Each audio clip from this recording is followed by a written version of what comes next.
Shu 25 yoshga kirib turib, shunaqa narsalarga xursand bo'laman deb o'ylamagandim. Вот.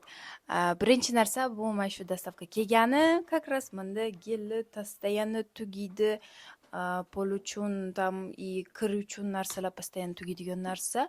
Вот, поэтому как бы kayfiyatim zo'r hamda man ko'rib turganinglardek mikrofon oldim. Вот, biza kuchayvyapmiz. Biza как бы bilasizlarmi, har bitta blogerda nimadir yengillik bo'lishi kerak, bo'lmasa motivatsiyali tushib ketadi. Va как bu незакрытый гештальт deyiladi. Вот man anchadan beri o'zimga lampa olaman deb, shtativ olaman deb, mikrofon olaman deb har doim qolib ketardi shu narsalar. Bugun уже jahl qilib man hammasini oldim. Va man judayam xursandman. Вот. Shu narsaga pulim ketganini umuman achinmayman, потому что качественный свет va ovoz kelishi menimcha sizlarga ham judayam qiziq bo'lyapti.